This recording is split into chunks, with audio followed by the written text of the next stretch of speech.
자, 교재 12페이지 교환으로는 16번입니다. 우리 이제 요약집 클립보드라고 하는 거에 대한 설명을 드리겠습니다. 클립보드는 뭐냐면요, 요즘 초등학생 말로는 집게판이라 그래요. 그러니까 판때기, 베니아판에 이렇게 집게가 달려서 우리 연습장에 이렇게 집어넣고 공부했던 시절이 있었잖아요. 그거를 영어로는 클립보드라 그래요. 그러니까 블럭을 잡아서 복사 또는 잘라내기 이런 거를 하면은 그 클립보드에 들어가는 거예요. 그럼 그걸 집게를 펼쳐가지고 다른 곳으로 이동할 수 있지 않습니까? 그래서 그걸 클립보드라고 붙인 거예요. 그러니까 클립보드는 임시 공간이에요. 그래서 엑셀에 있는 데이터를 블럭 잡아서 복사 해가지고 파워포인트 프로그램에 붙여넣기 하면 그게 파워포인트로 전달이 되고, 아래 한글에 있는 데이터들을 복사해서 저쪽으로 가져가면 또 저쪽으로 나타날 수도 있고, 그렇게 하는 거고요. 여러 번 사용해도 상관없어요.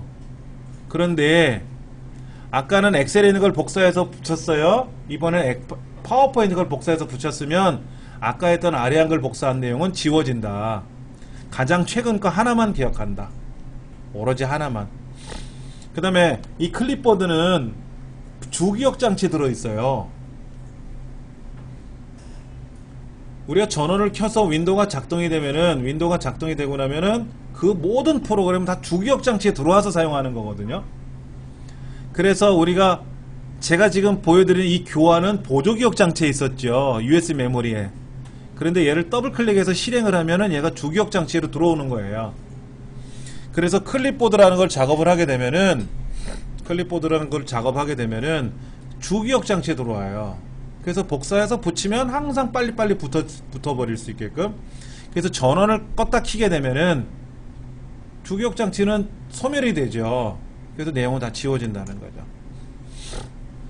그 다음에 우리가 그 블럭을 설정해서 복사 그러면은 클립보드에 들어오는 것처럼 이 화면에 있는 내용을 복사할 때는 프린트 스크린 키, 그리고 활성창이라 그래서 뭐 이렇게 자그만 창, 요거만 내가 복사하고 싶어요. 이렇게 요거 지금 보여드리는 요 창 있잖아요.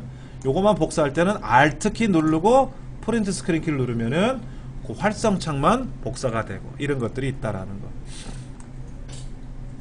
기본적인 기능이기 때문에 시험에는 많이 나오지는 않은 것 같은데요. 뭐 어렵지 않은 내용이고요. 그 다음 휴지통.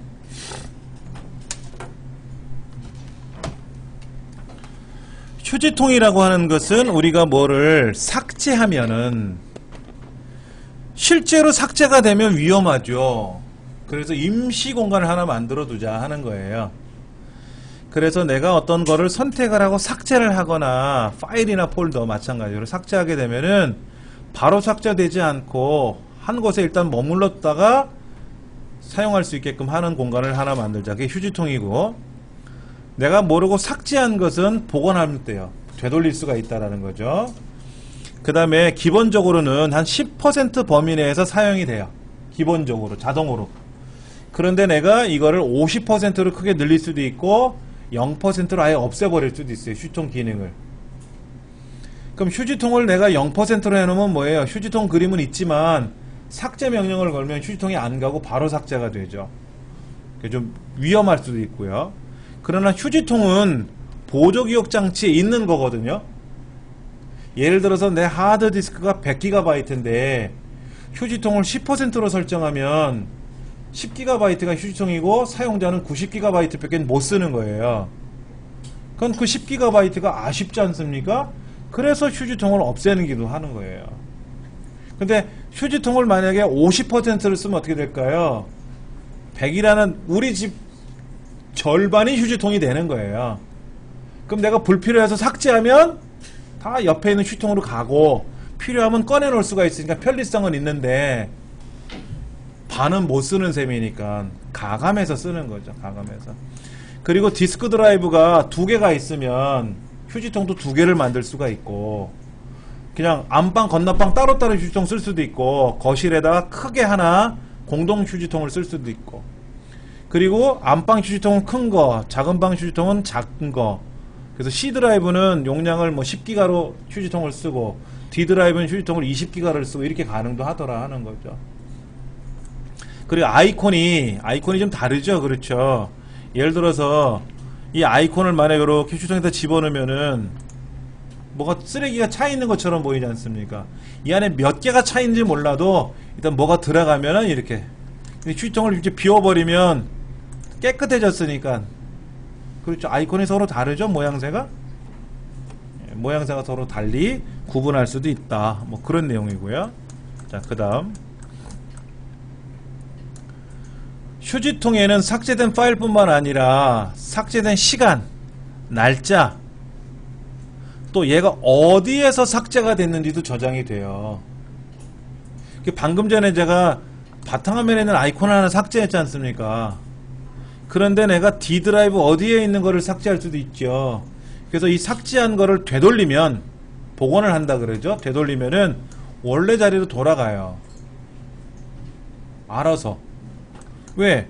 원래 위치를 기억하고 있었기 때문에. 그런데 휴지통이 용량이 있다 그랬잖아요. 10GB인데 뭐를 버리고 삭제하다 보니까는 9기가 찰 거 아닙니까? 그러다가 어떤 용량이 큰 거를 또 담아버리면 10기가가 넘어갈 수 있잖아요. 그러면 10기가 범위 내에서만 휴지통을 쓰는 거니까 예전에 제일 먼저 버렸던 거 있잖아요. 그게 밑에 있다가 밀려나가 버리는 거예요. 배변 활동처럼 그렇게 오래전에 삭제된 게 자동으로 지워지는 거예요. 그런데 내가 삭제하려는 게 11기가짜리야. 휴지통은 10기가인데 그럼 휴지통에 어떤 방법을 동원해서라도 들어갈 수가 없잖아요. 그런 경우는 그냥 바로 지워져요. 휴지통에 못 가니까. 조심하셔야죠. 그래서 내가 뭐를 삭제하려고 봤더니 얘는 용량이 넘어서 뭐 바로 삭제, 휴지통에 안 갑니다 라든지 어떤 경고 메시지가 뜨거든요. 꼭 보셔야 되고, 함부로 삭제했다가는 아차하는 순간 못 살리죠. 그 다음에 삭제된 내용은요 사용을 못해요.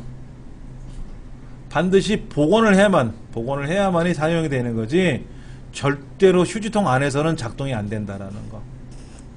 자, 또 하나, 플로피 디스크 드라이브에 있던 거는 플로피 디스크, 디스켓이라고 불렀던 거 있었죠. 여기 있는 걸 삭제되면은 휴지통이 안 가요. 그 다음에 여기 보시면 우리 컴퓨터 안에 보조 프로그램 그룹에 가시면은 뭐가 있냐면 보여드릴게요. 명령 프롬프트라고 있어요. 명령 프롬프트. 이게 이제 도스 명령이라 그래요. 여기에서 키보드로 제가 명령을, 어떤 데이터를 지워라 하고 딜리트라는 명령을 쓸 수 있어요.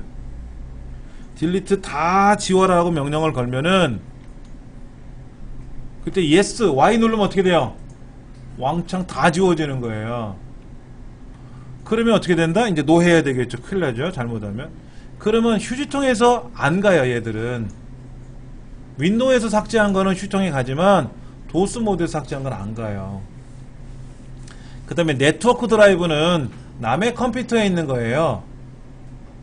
아빠 컴퓨터에 있는 어느 폴더를 네트워크 상에서 만나서 자녀가 그거를 K 드라이브, 뭐 S 드라이브로 이름을 변경해서 쓰는 경우도 있거든요. 그걸 네트워크 드라이브라 그래요. 근데 그 네트워크 드라이브에서 삭제를 하면은 내게 아니라 아빠 거를 삭제한 거잖아요. 아빠 컴퓨터에 남든지 하겠지 내 컴퓨터에는 안 오는 거죠. 그 다음에 US 메모리가 이제 문제인데, 제 강의실에 있는 US 메모리를 보시면은, 제 US 메모리가 이동식 미디어 장치에 들어가 있어요. 이동식 미디어 장치 US 메모리가 들어있어요. 여기 있는 거를 삭제하면은 휴지통이 안 가는데, 오늘은 못 가져왔는데, 집에 갖고 있는 US 메모리는 US 메모리 꽂으면 하드 디스크로 인식을 해요. US 메모리도. 대표적인 게 요 외장하드잖아요. 외장하드는 USB로 연결하지 않습니까? 얘를 꽂으면 하드 디스크 드라이브로 인식을 해요. 하드 디스크 드라이브로 인식하는 USB 메모리가 많습니다. 걔들은 삭제하면 휴통에 가요. 여기 있는 USB 메모리를 삭제하면 휴통에 갑니다. 근데 요거는 안 가죠. 근데 과거에는 USB 메모리는 다 100% 이동식 미디어 장치로 나왔었는데, 한 3, 4년 전서부터 USB 메모리도 하드 디스크로 인식하는 게 많아요. 걔들은 삭제하면 휴지통이 갑니다. 그래서 요게 좀 문제가 돼요. 예전에 이거를 누가 이제 USB 메모리에 있는 거를 삭제했더니 휴지통이 갔는데 왜 안 갔느냐, 내 거는 가더라 이거야. 그래서 저도 물어봤어요. USB 판매하는 업체나 그 수입하는 업체에다가 물어봤는데, 추세가 USB 메모리도 하드디스크로 인식하는 게 추세다 이거죠. 아닌 것도 있지만, 그러니까 그거는 제가 해보니까 실제로 휴지통이 가요. 그거는 문제에서, 만약에 그게 문제가 나왔는데 내 경험상으로 USB 메모리에 있는 거 삭제하더라도 휴지통이 가더라. 근데 출제 요원은 아니더라. 그럼 틀린 거로 처리할 거 아닙니까? 그럼 이제 이의 제기를 하죠. 그러면 근거가 있지 않습니까? 그래서 요게 좀 문제가 될 수는 있는데, 일반적으로 봤을 때 USB 메모리 삭제하면 휴지통에 보관되지는 않는다. 일반적인 견해고. 그 다음에 Shift 키를 누른 상태로, Shift 키를 누른 상태에서 삭제 명령을 걸면 휴지통에 가지 않고 바로 삭제가 돼요. 그 다음에 휴지통에 가서, 여기 휴지통에 가서 오른쪽 누르면 속성이 있는데, 휴지통 속성 요거 보세요. 여기 제가 얘를 체크했어요. 요거 크기를 지정하지 않고 밑에 거를 선택했어요. 그건 뭐냐면 휴지통 그림은 있지만 휴지통이 없는 거예요. 뚜껑이 닫혀 있는 거야. 이거는 10GB 용량을 갖고 있는 휴지통이고, 이거는 휴지통이 있지만 뚜껑을 덮어놓은 거기 때문에, 이래놓고 나서 제가 삭제하면 어떻게 될까요? 휴지통이 안 간다고.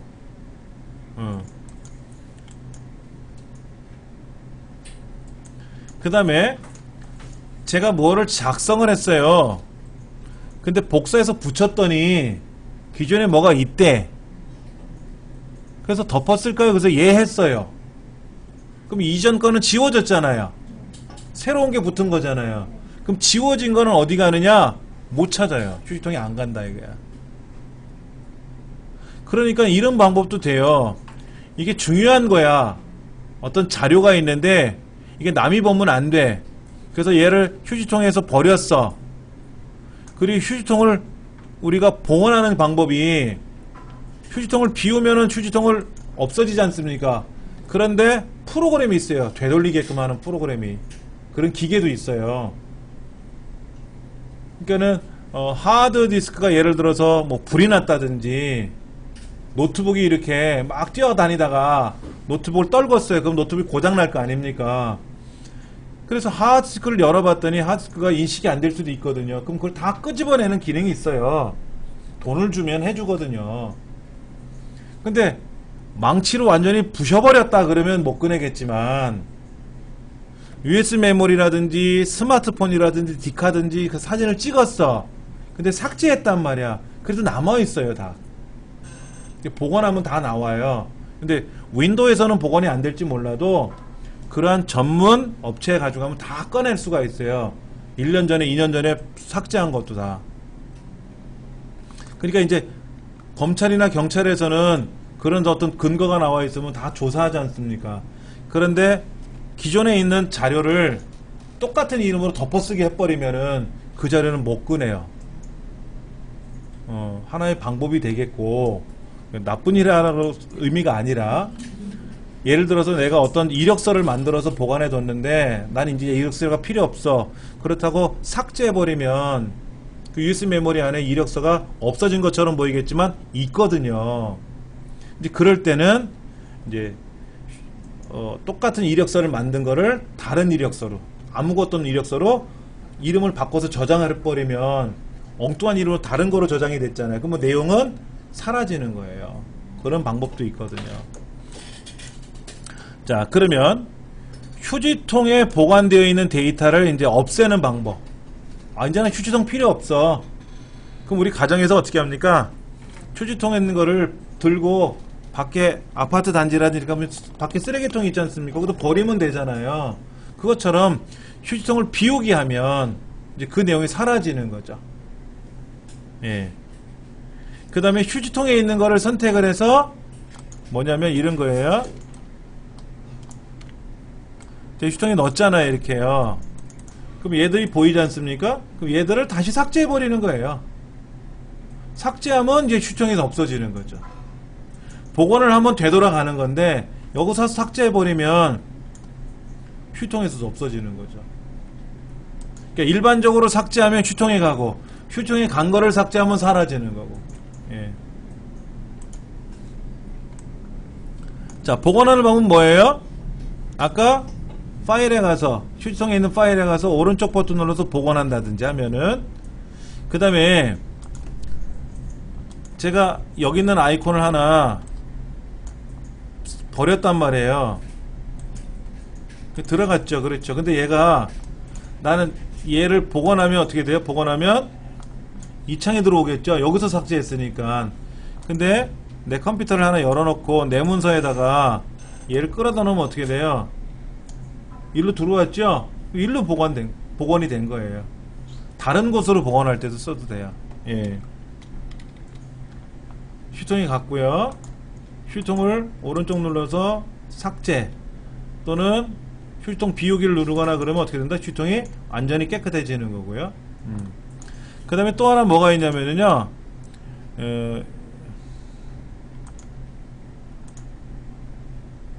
뭐를 복사했지? 조금 전에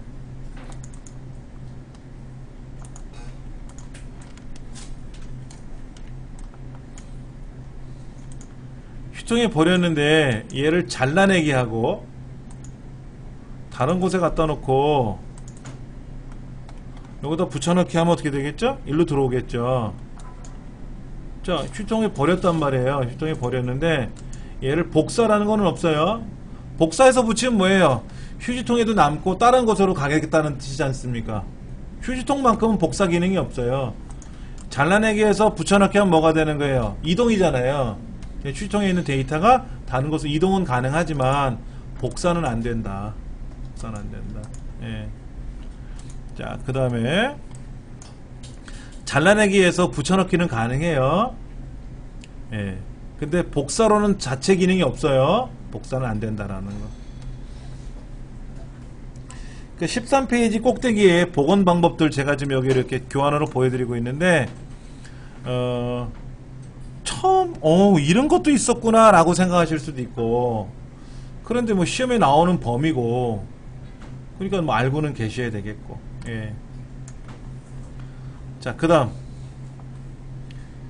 그 13페이지 보시면 제어판에 있는 프로그램 기능들에 관한 설명이 나와 있죠. 그 제어판 프로그램들은 굉장히 뭐가 많아요. 제어판 기능부터 좀 공부하도록 할 겁니다. 자, 먼저 여기 있는데요, 제어판에 있는 건데요, 시작 버튼 누르시면 제어판이라고 있어요. 시작 버튼 누르면 제어판이라고 있어요. 자, 그 제어판을 제가 이제 클릭을 해서 제어판을 실행했는데, 제어판은 어떻게 보이냐면 범주로 보는 방법이 있고요. 범주로 얘를 큰 아이콘을 보는 방법이 있고, 똑같은 내용을 작게 보는 방법이 있어요. 근데 우리 시험에는 범주 형태로 시험을 내요. 아까 작은 아이콘이나 큰 아이콘은 뭐냐면 이 범주 안에 있는 거를 낱개별로 펼쳐 놓은 거고요. 범주는 뭐냐면 그룹별로 만들어 놓은 기능이에요. 예를 들어서 우리 그 폴더 옵션이라는 거 공부했었죠. 그건 제어판에 있는 모양 및 개인 설정 그룹에 가서 여기서 폴더 옵션을 누르는 거거든요. 그런데 이거를 작은 아이콘이나 큰 아이콘으로 보면은 가나다 순에 의해서 바로 폴더 옵션이 있어요.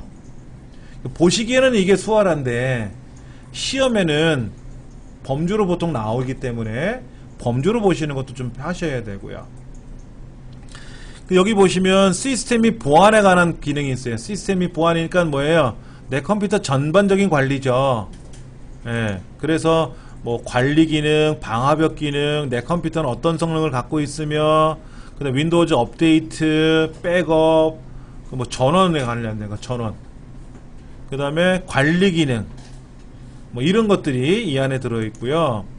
그 다음에 사용자 계정 및 가족 보호니까 사용자 계정이라든지, 그 다음에 자녀들, 어린 자녀들이 인터넷을, 컴퓨터를 사용하면서 폭력적인 내용이라든지 선정적인 내용을 볼 수 없게끔 막아줘야 되지 않습니까? 뭐 그런 기능을 설정하는 거라든지.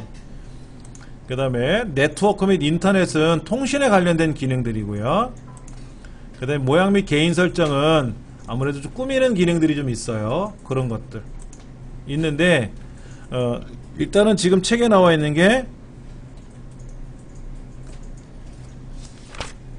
그 프로그램 및 기능이잖아요. 여기 프로그램, 이 프로그램에 들어가 보면요, 이 프로그램의 기능이라고 있지 않습니까? 이 프로그램 기능은 윈도우상에 설치되어 있는 프로그램을 보는 기능이에요. 자, 여기 보면 설치된 업데이트 보기라는 것도 있어요. 그러니까 내 컴퓨터에 윈도우즈 업데이트를 하지 않습니까?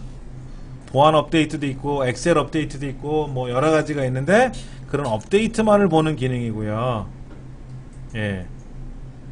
그 다음에 되돌아가면은 이제 윈도우 안에 우리 강의실은요, 뭐 아도비 크리에이티브 클라우드라는 프로그램이 설치가 되어 있어요. 클라우드 버전, CC 버전이라고 하죠. 그러니까는 포토샵 CC, 포토샵 뭐 CS6도 있고요. 또 CC 버전도 있고요. CC 버전도 있고. 그 다음에 여기 보니까는 무슨 뭐더라, 요건 뭐죠?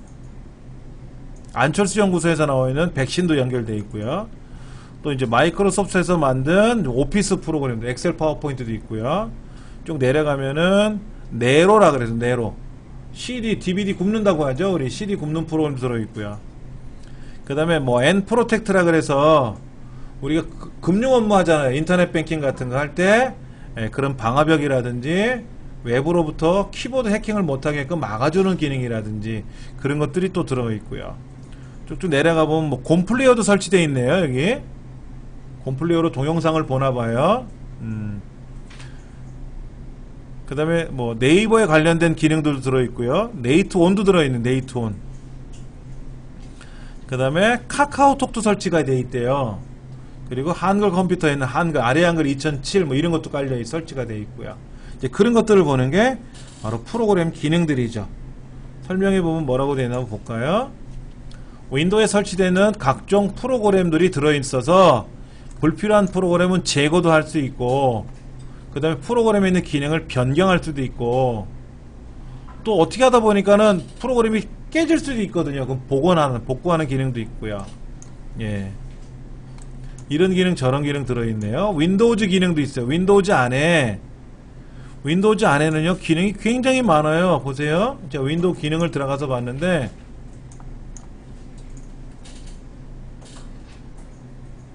윈도우라고 하는 거, 윈도우 아래 한글은 윈도우를 설치하고 나서 별도로 설치한 거고, 우리 스마트폰을 처음에 이제 사지 않습니까?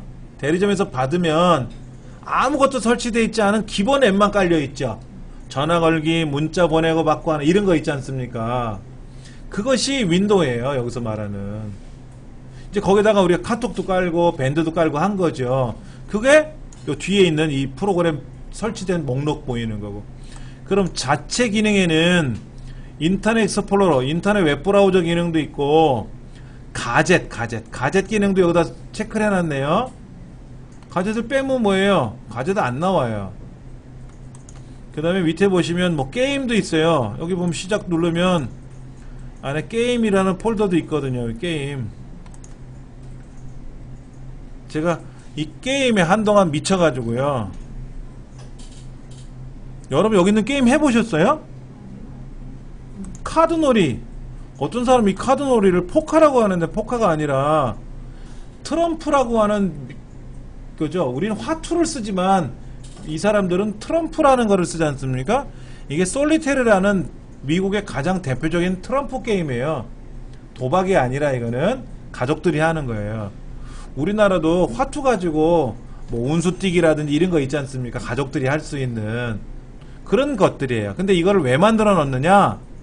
마우스를 클릭하는 기능, 드래그하는 기능, 이렇게 드래그하는 기능, 이거를 공부하라고 만들어 놓은 거예요. 얘를 쓱 갖다 놓고 또 다른 거 없으면 이제 펼쳐 놓고 이렇게 하는 걸 배우는 거거든요. 근데 이거는 초보자들이 하는 거니까 재미가 없어요. 좀 숙달이 되면은 무슨 게임이 있냐면은요, 프리셀이라는 게임이 있어요. 프리셀. 아까랑 좀 달라요. 아까는 비어있는 카드를 다 띄어가지고 밖으로 빼내는 건데 얘는 다 보이는 카드거든요. 그럼 얘를 순서대로 엮어가지고 없애야 돼요. 근데 굉장히 어려워요, 이게요. 근데 이거 한번 하면은요, 밤새입니다. 그래서 보통 몇 번 게임 하냐면은요, 이제 이렇게 해서 게임을 한번 또 새로운 게임을 다시 할 수도 있잖아요. 이거 끝내고 다른 게임 하면은 이제 몇 승, 내가 게임에서 이겼으면 1승, 지면 또 1패 이렇게 되잖아요. 그래서 1000승 내기. 그러니까 1000판을 해서 1000판을 다 이길 수도 있지만 실력 없으면 한 10,000판 싸워서 1000판 이길 수 있는 거죠. 그래서 보통 한 번 하면 1000판 내기를 해요. 1000승 내기, 1000승 내기 컴퓨터랑. 그러면 또 1년 안 해요, 게임. 1년 지나면은요, 손가락이 근질근질해요. 그럼 얘가 머릿속에서 막 움직입니다. 눈을 감으면. 그러면 이제 그거에 빠져가지고 또 손을 대는 거예요. 미친놈이죠. 근데 고스톱은 재미가 없더라고요. 근데 얘는 재밌어요. 고스톱 하는 거 있잖아요. 스마트폰으로 하는 거 있잖아요. 한 5판 하면 게임 지워요. 깔고 나서. 재미가 없어. 근데 요거는 머리 게임이에요. 머릿속에서 막 그려보는 거거든요. 제가 좋아하니까 이 짓거리 하는 거지 뭐. 근데 이제 안 할 거거든. 아예 게임을 없애버릴 거야. 그럼 얘를 빼버리면 돼. 이렇게 해서 확인 누르면요, 게임이 사라져요. 근데 하고 싶으면 다시 누르면 게임이 올라오고요. 여기 있는 게임을 삭제하는 게 아니라, 여기 있는 게임을 삭제하는 게 아니라 여기서 빼버리면 변경이 되잖아요. 큰일 났다. 변경하면 안 되는데. 심심할 때 한 번씩 해야 되는데. 그 다음에 여기 보면 뭐 미디어 기능이라든지 뭐 여러 가지가 있는데 대부분 우리 안 쓰는 것들이죠. 아까 인터넷 하는 거 외에는. 취소도 안 돼요, 지금. 일은 저질러 놨어요. 근데 뭐 선생님들이 여기 게임 안 할 테니까. 자, 그런 기능들이 이 안에 있다는 거예요. 여기 보면 뭐 프레임워크라든지 뭐 여기 또 뭐 게임이라든지 이런 기능을 내가 할 거냐 말 거냐 하는 거를 여기서 쓰는 거예요. 자, 그 다음에 개인 설정 기능이 있나요? 책에? 개인 설정은 뭐냐면 이 컴퓨터를 사용하는 개인이 예쁘게 꾸미는 걸 하는 거예요. 예쁘게 꾸미는 거. 지워졌다. 지워졌나 볼까요? 게임 없어졌잖아, 봐.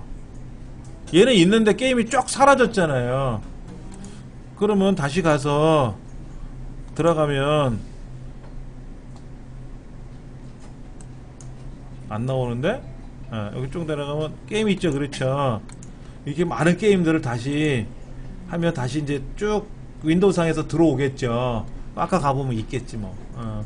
그렇다 치고, 자, 제어판에 가면 또 뭐가 있냐면은요, 개인 설정 기능이라고 있는데 여기 개인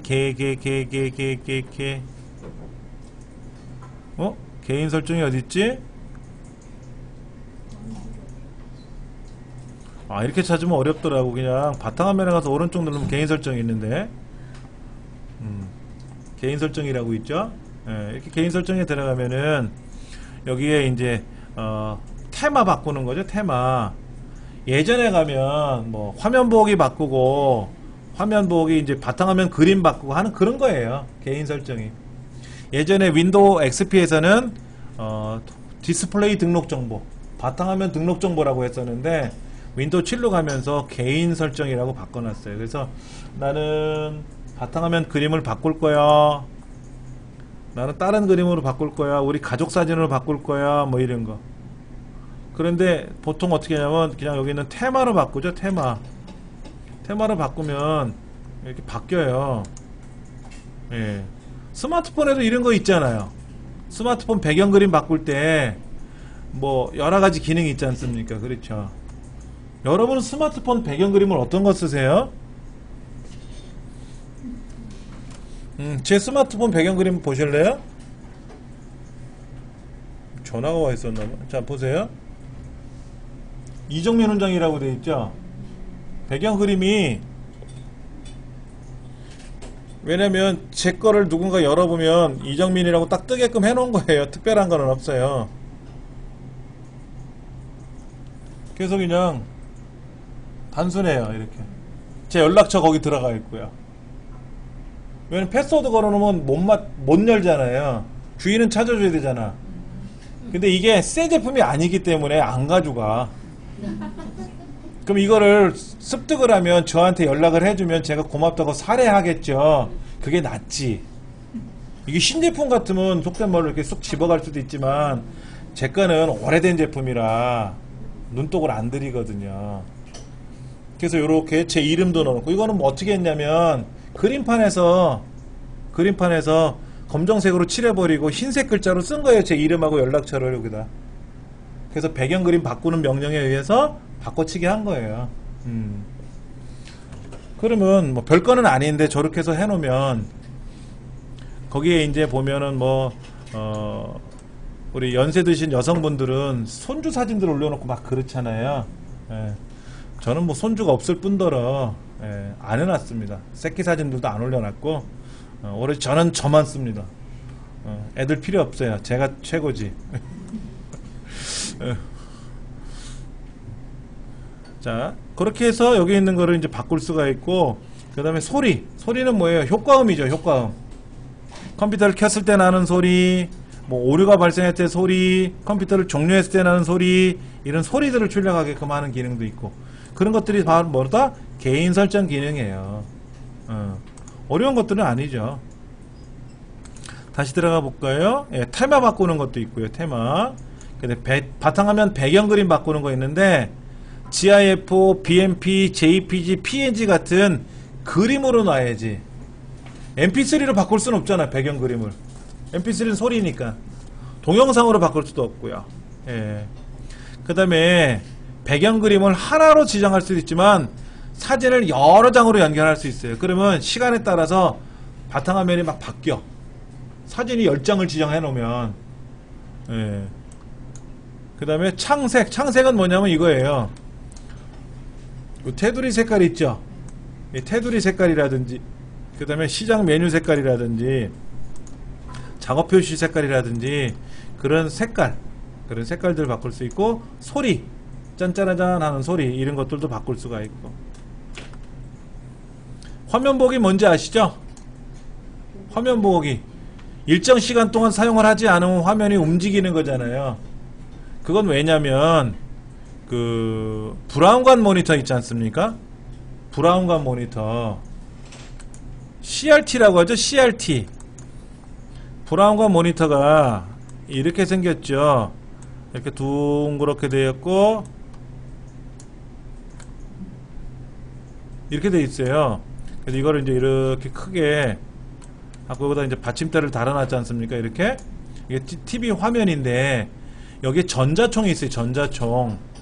여기에 22,000V의 순간 전압을 이용해서 이 표면에 유리에다가 빛을 쏘는 거예요. 브라운관은. 그러니까 여기서 빛을 빵빵빵 쏘는 거니까 여기가 빛이 반짝반짝 거리는데 그게 이제 색깔이 여러 가지로 나오니까 탤런트 얼굴도 보이고 그 다음에 컴퓨터 그림도 보이고 글씨도 보이고 하는 거예요. 그런데 TV는 영상이 계속 바뀌지만 모니터는 어때요? 멈춰 있잖아요. 지금도 이렇게. 그러니까 여기는 흰색을 쏘는 거고 여기는 검정색을 쏘는 거고 여기는 빨간색을 쏜 거예요. 그런데 계속 쏜다리 또 쏘고 또 쏘고 하면 어떻게 돼요? 거기가 타버려요. 그래서 10분 동안 계속 똑같은 화면이 멈춰 있으면 화면이 손상될 수 있을 것 같으니까 화면이 색깔이 막 바뀌게끔 하는 거예요. 주로 검정색 계통으로. 근데 제일 좋은 거는요, 안 쓸 땐 모니터 끄시면 돼요. 근데 삼성전자 모니터는 1년 동안 틀어놔도 모니터가 안 타요.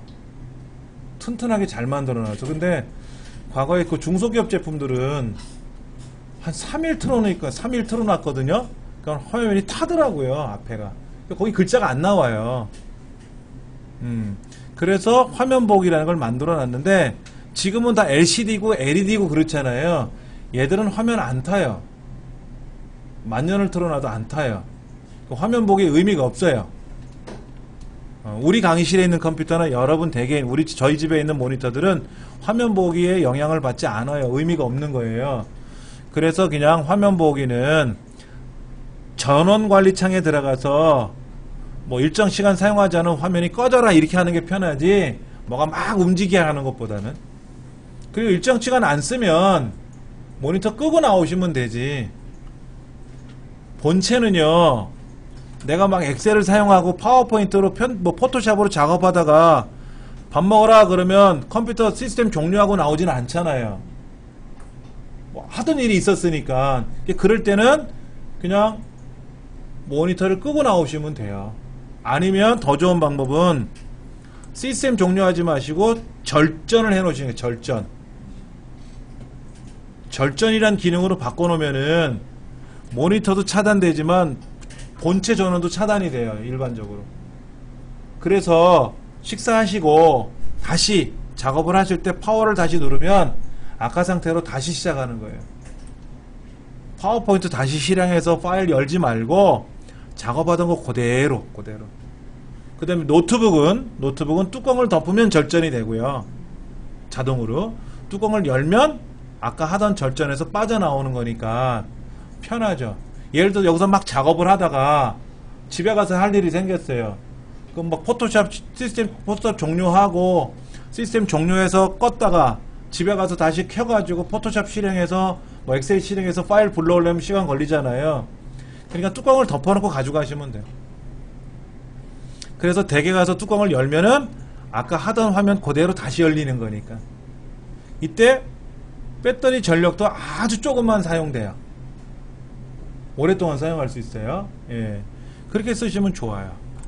그 다음에 바탕화면에 아이콘 변경이라고 하는 거 있었어요. 어디 있냐면은 여기 바탕화면에 아이콘 변경이라는 게 있는데, 우리 바탕화면에 보면 여기에 사용자 계정, 그게 문서죠. 그 다음에 컴퓨터, 휴지통, 누가 이거 빼놨다.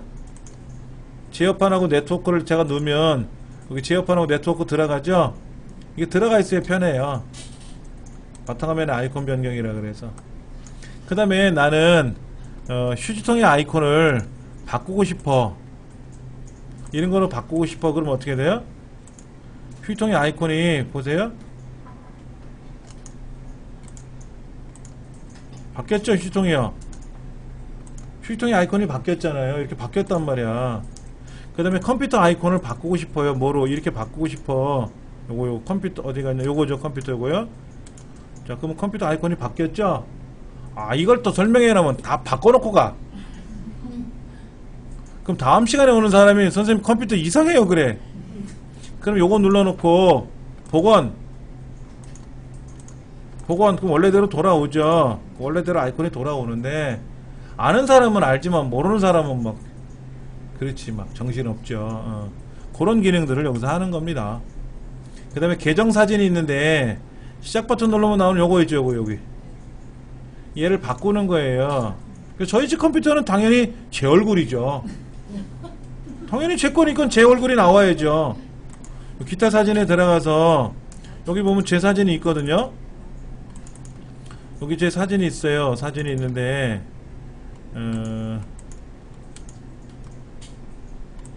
띠띠리띠띠 여기 있네.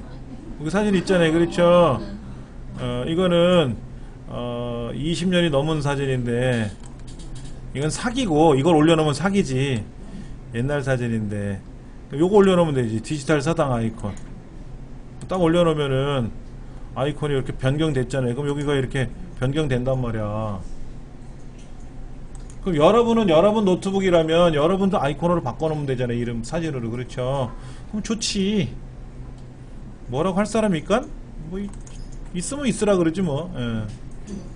우리 저희 애들도 다 자기 컴퓨터에는 자기 얼굴이 다 해놨어요. 누구라도 컴퓨터를 키면 누구 건데? 이정민 건데? 하고 알 수 있게끔 그렇게 하라고 하는 거죠. 여기다가 뭐 유명한 그 멋있는 잘생긴 배우 사진 올려놓지 말고. 이준기라고 있어요. 이준기? 개인적으로 좀 만나고 싶어. 걔를 좀. 우리 집 그 만화님이 이준기를 너무 좋아하는 거예요. 우리 작은 애 이름이 이준규인데 이름하고는 상관없고, 우리 애는 안 생겼고 애는 잘생겼잖아요. 이준기는 뻑하면 그러는 거야. 자기는 다음에 태어나면 이준기랑 만나서 짜증나잖아. 그리고 스마트폰도 배경 그림이 이준기고 뭐 이준기고 뭐 군대 간다고 해서 뭐라 그러고 갔다 왔더니 제대했다고 해서 좋아하고 그래서 얼씨구 그랬죠. 근데 이게 잠깐의 어떤 그런 건 줄 알았더니 지금도 이준기라 그러면 자다 말고 왜 걔가 어떻게 됐는데 이래. 예. 그래서 자고 있을 때 바탕화면 바꿔놓고 막 그랬어요.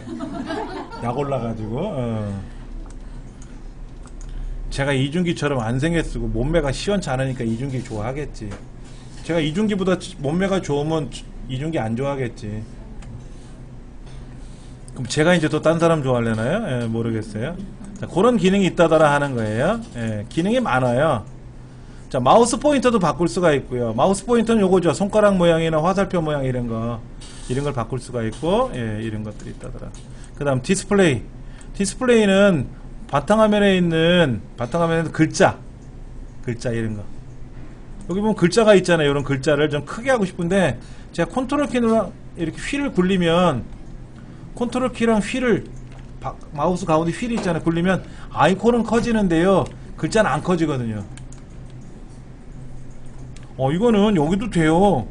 여기서도 제가 컨트롤하고 휠을 굴리고 올리면 커지고 작아지잖아요. 그런 기능은 있어요. 여기에. 엑셀에서도 컨트롤 휠을 굴리면은 셀의 크기가 커지고 작아지는 건 있거든요. 근데 윈도우에서는 그림만 커져요. 글자는 안 커지고. 근데 텍스트 크기를 기본 값에서 크게 하는 기능도 있단 말이에요. 예. 그 다음에 해상도 조절하는 거 있죠. 해상도. 여기. 해상도 조절하는 거 있죠. 그래서 화면 해상도에 가서 조절을 하는 방법이 있단 말이에요. 이거를 갖고 쓰면 되죠. 예. 그렇게 하시면 되고, 그 다음에 모니터가 이제 두 개가 연결되어 있는 경우에는 보통 우리 강의실에 가정의 모니터가 본체 하나만 연결되어 있는데 최대 10대까지 연결할 수 있어요. 근데 모니터를 꽂을 수 있는 데가 없으니까 못하는 거지, 꽂을 수 있는 데만 있으면 꽂으면 되거든요. 그래서 우리 본체 보면은 잠깐 보여드릴게요.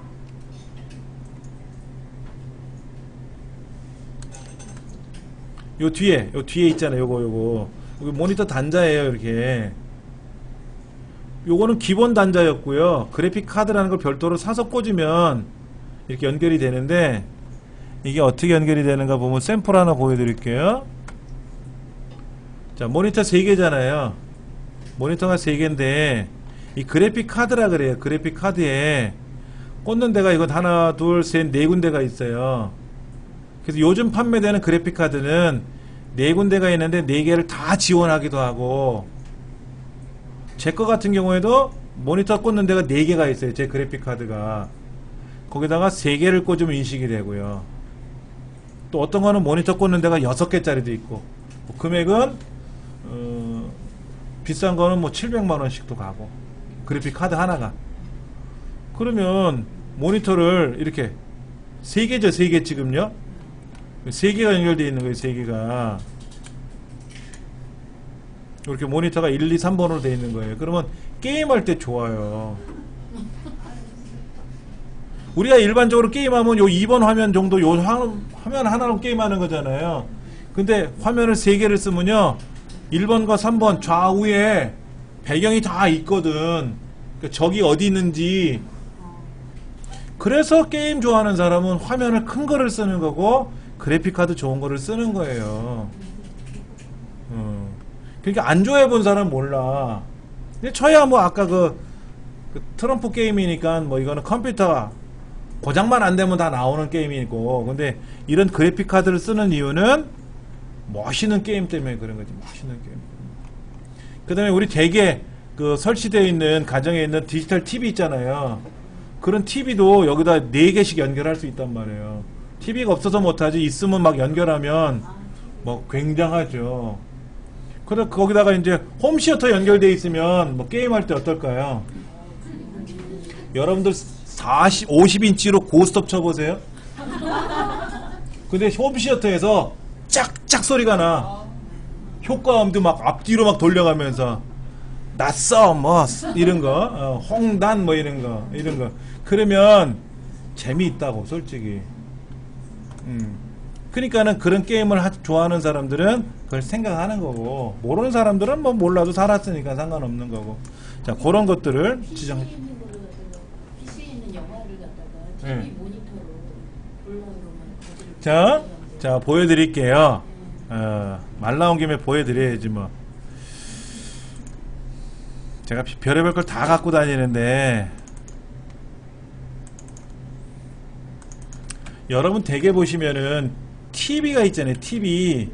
제가 저희 집 TV 매뉴얼이에요. 이게 책으로 주잖아요. 근데 이걸 파일로 갖고 있는 건데요. 자, 여기 보시면 요렇게 옆에 연결되어 있는 거 있잖아요. 그렇죠? 예. 자, 여기 한번 보세요. 여기. 이게 뒷면이고요. 이게 옆면이에요. USB 꽂는 데가 두 개가 있고요. USB 꽂는 데가 두 개가 있고, BD 연결하는 데가 있어요. 근데 뒷면에 보면은 PC 연결하는 데가 있고요. 그 다음에 외부 입력이니까 홈시어터라든지 게임기라든지 셋톱박스를 연결하는 단자가 있어요.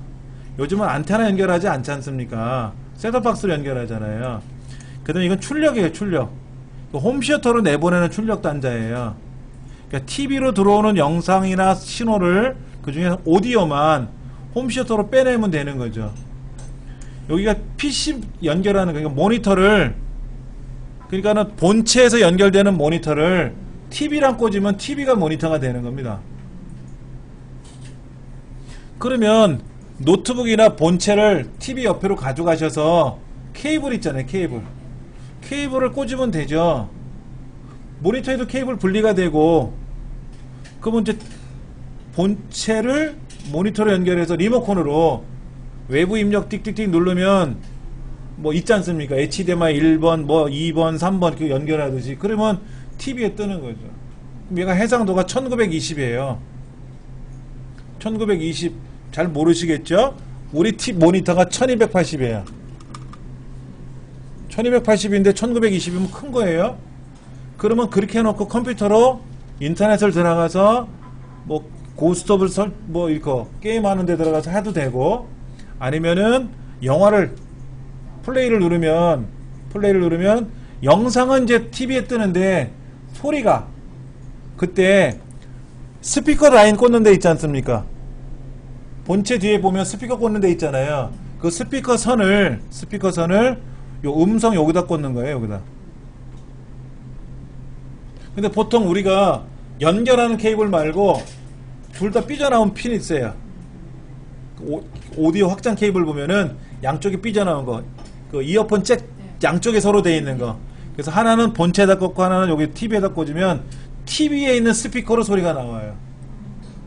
그 다음에 그걸 음성 출력으로 여기 홈시어터로 연결하면은 컴퓨터에서 짝짝 소리가 홈시어터로 나가는 거예요. 이 음성 출력으로 외부 스피커로 나가는 거죠. 그러니까 이런 매뉴얼을 보고 설치를 하셔야 되는 거야. 아니면 그냥 USB 메모리에 담겨 있는 영화를 여기다 꽂으세요. 여기다 옆에다. 그리고 리모컨에서 그 멀티미디어 뭐 이런 거 있거든요. 이제 그런 거를 누르면 TV가 영화를 재생해 주는 거예요. TV가 영화를. 그럼 컴퓨터 없이도 재생이 돼요. 사진도 재생해 주고 MP3 노래도 재생해 주고요. 그러니까 여행 가서 찍은 사진을 USB 메모리에다가 100장이고 1000장이고 담아서 옆에다 꽂아요. 그래서 멀티미디어 리모컨을 눌러가지고 사진을 재생 걸면은 사진이 하나씩 넘어가거든요. 이때 사진만 넘어가면 맹숭맹숭하니까 배경음악 선택, 그래서 USB 메모리에 들어있는 배경음악 노래, MP3 노래를 지정해주면 배경음악이 쫙 나오면서 사진이 넘어가는 거예요. 안 해보셨죠? TV는 TV일 뿐이야. 근데 저는 직업이 이러다 보니까 응용해도 되잖아요. 그러려고 이런 걸 산 거니까. 그래서 쓰는 것 뿐이고요, 저는. 처음엔 저도 몰랐죠. 뭔 기능이 이렇게 많습니까? 이렇게 뭐가 많아 했더니 이제 하이마트 직원이 뭐 이런 설명 저런 설명 그냥 또 배우고 또 그렇게 해가지고 저도 공부하고 해가지고 이제 TV 사다 놓고 나서는 이런 거를 가지고 계속 하는 거예요. 그러면 뭐 편하죠. 편하게 쓰는 거예요. 리모컨 가지고 어디 갔어? 여기 멀티미디어 있잖아요. 이거 눌러가지고 영상도 볼 수 있고 다 하는 거지. 그런 이제 설명이 대부분 다 있어요. 홈시어터도 사면은 홈시어터 설명, 뭐 오디오 사면 오디오 설명서가 있잖아요. 그걸 다 연동을 해가지고 TV에서 스피커로 출력할 때 스피커 TV 자체 스피커보다는 오디오 스피커가 좋잖아요. 그럼 아까 음성 출력하는 데다 꽂으면 외부 스피커로 나가는 거지. 대신에 오디오를 켜야 되니까 전기요금은 좀 더 나오겠지만 대신에 TV는 볼륨을 줄이면 되잖아요. 0으로 줄이면 오디오로만 작동이 되니까는 그렇게 해서 집에서 영화도 보고 게임도 하고 그렇게 하는 겁니다. 예. 자, 그 다음에 이제 뭐 색 보정이라든지 이런 것들도 다 지정하는 기능이 있어요. 문제도 좀 읽어 보셔야 되고요. 그 다음에 장치관리자. 장치관리자라고 하는 건 뭐냐면 시작 버튼 눌러서 내 컴퓨터에 가면은 오른쪽 버튼 눌러서 관리 모드로 들어가셔도 되고요. 아니면 제어판에 가서 장치관리자가 있으니까 이걸 누르셔도 되고. 장치관리자 이렇게 떠요. 보여드릴게요. 이 강의실 컴퓨터에는 지금 여기 뭐 오류가 난 게 보이네요. 삼성 안드로이드 이거 스마트폰을 제가 충전하려고 케이블을 꽂아놨더니 뭐가 문제가 있었는지 오류가 났잖아요. 그렇죠. 그럼 이 오류가 난 거를 이제 업데이트를 하거나 그러면 다시 오류 없이 작동이 되겠지. 근데 오류가 났어도 컴퓨터 안에 보면은 스마트폰이 연동이 돼 가지고요. 여기 제 스마트폰 연결돼 있지 않습니까? 그럼 열어가지고 스마트폰 안에 있는 메모리, 디카 메모리에 들어가 있는 사진도 이렇게 볼 수가 있어요. 오늘 아침에 우리 강사들 교육받았거든요. 외부 선생님 초청해가지고. 근데 요즘 잘 메모 안 하죠? 그럼 이제 강의 사진 착착 찍어가지고 집에 가서 이걸 이제 정리하면 되니까 그런 것들이에요.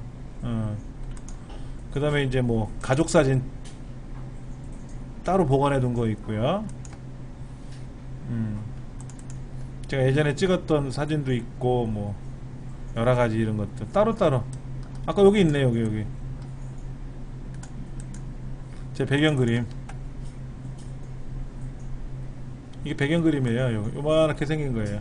그러니까 검정에다가 흰색 글자를 써가지고 이미지를 만들어서 스마트폰에다 복사해가지고 이걸 배경 그림을 넣는 거지. 보통 배경 그림 이제 다른 사람들 풍경 사진 넣는데 저는 그냥 제 얼굴 그림 넣은 겁니다. 그래갖고 다 연결이 됐네요.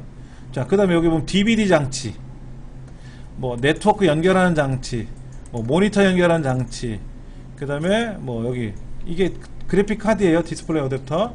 그다음에 모니터는 현재 뭐가 연결되어 있고 USB 연결되어 있는 거. USB 범용직렬 버스 컨트롤러 그래서 유니버셜 시리얼 버스 USB 그런 것도 보이고요. 그 다음에 내 컴퓨터는 뭐가 되어 있고 여기는 쿼드 코어라고 되어 있고 쿼드 코어 코어가 4개로 보이고 그 다음에 제 USB 메모리 꽂은 거 이런 것도 연결되어 있고 하는 이런 장치들을 보는 거예요. 그러니까 내 컴퓨터 안에 연결되어 있는 하드웨어적인 내용을 보는 겁니다. 이걸 봐야 내 컴퓨터는 어떤 장치가 작동이 되는지를 알 수가 있죠. 그래서 물어보죠. 댁에 있는 컴퓨터는 어때요? 그래픽 카드는 뭐를 쓰고 하드는 뭐 몇 기가짜리고 어디 회사 제품이고 그럼 대부분 뭐라고 하냐면 우리 LG 거예요. 삼성 거예요. 이렇게만 얘기하면 삼성 게 나쁘고 좋은 걸 떠나서 당신이 쓰는 하드디스크는 용량이 얼마입니까? 모른다는 거죠. 그럼 집에 있는 자동차는 몇 cc입니까? 배기량이 얼마 되고 연비가 어떻게 되고 모른다는 얘기예요. 우리 집이 몇 평인지 모른다는 거고 우리 집 TV가 몇 인치라는 걸 모른다는 거죠. 그러니까 그런 거를 알면 도움이 되거든요. 그런 것들을 알 수가 있고요. 또 하나 시작 버튼 눌러서 게임에 컴퓨터에 가서 속성을 가셔도 되고요. 이 컴퓨터 아이콘에 가서 속성을 가셔도 돼요. 아까 우리 책자에 보면 다 나와 있는데 이런 장치가 보이거든요. 이런 거. 우리 주연테크 컴퓨터고요. 예, 그 다음에 4GB 메모리가 탑재되어 있고요. 32비트 운영체제고요. 그 다음에 윈도우 체험지도 제가 시험에 나온다 그랬지 않습니까? 1.0에서 7.9 범위 내에서 나온다 그랬죠? 체험지수 숫자가 1.0에서부터 7.9까지 있다 그랬잖아요. 앞부분 복습 안 하셨나? 있어요. 그런 거. 이제 그런 것들이 여기다 다 나와 있으니까 그것도 좀 읽으셔야 되고, 할 게 많아요. 할 게 많다고. 장치관리자도 있고. 근데 아까 장치관리자 보면은 아까 뭐가 있었냐면, 아까 그 느낌표 있었죠? 제 거요. 삼성 안드로이드 해가지고 뭐가 있었잖아요. 여기에 장치관리자 보시면은 여기 느낌표 있지 않습니까? 이건 어딘가 지금 불안하다는 거예요. 근데 얘를 사용 안 한다 그러면 얘가 빨갛게 변해요. 이렇게 화살표가 보이네, 화살표가. 그래서 다시 사용하겠다 그러면 나타나는 거고요. 근데 여기 보니까 뭐라고 되어 있냐면, 느낌표라든지 물음표 같은 경우는 뭔가 어색한 거고, 이거 사용하지 않겠다라는 건 화살표가 보이는 거고, 대신에 빨간색으로 X가 있는 것도 있어요. 그거는 아예 뭐가 잘못됐다는 뜻이고. 그래서 이 장치들은 각각의 IRQ나 DMA나 뭐 메모리 주소를 갖고 있다 그러는데, 이거는 사용자가 알 필요도 없는 거고, 윈도우 아주 이전에 초기 윈도우에는 사용자가 장치를 사잖아, 이렇게요. 그래서 프린터기를 사가지고 프린터를 설치하려면 IRQ를 몇 번을 맞춰야 되고, DMA를 어떻게 맞춰야 되고, 메모리와 주소를 어떻게 설정해야 되고 하는 거를 다 달라요. 그래서 이래 설정해봤더니 프린터기가 안 움직여. 그럼 저래 설정해보고, 그래도 안 되면 또 다른 걸 설정해보고, 그랬더니 돼. 그럼 그걸 쓰면 되는 거고. 불편했단 말이야. 근데 지금 윈도우는 프린터기를 사면 프로그램 깔면 되고, USB 메모리 사서 꽂으면 뭐 이런 거 설정할 필요 없이 바로 다 작동되잖아요. 근데 아주 과거에는 USB 메모리 꽂으면 컴퓨터가 못 알아들어. 그럼 플로피 디스크에다가 디스켓으로 얘는 USB 메모리니까 컴퓨터야, 다음부터는 아는 체 해라 하고 명령을 주면은, 아, USB 메모리 꽂으면 아, USB구나 하고 알아들었단 말이야. 근데 지금은 자동으로 인식한다 그랬죠. 그게 PNP라 그랬잖아. 플러그 앤 플레이. 기억나세요? 예. 대답 소리가 작은 걸 봐서는 공부 안 하시나 보다. 예, 하셔야 돼요. 그런 것들이 다 시험 범위고, 안에 시험 범위를 떠나서 어차피 배우는 거라면 좀 더 아시면 좋잖아요. 제어판 마우스서부터는 다음 시간에 설명드리는데, 여기는 쉬워요. 어렵지는 않고요.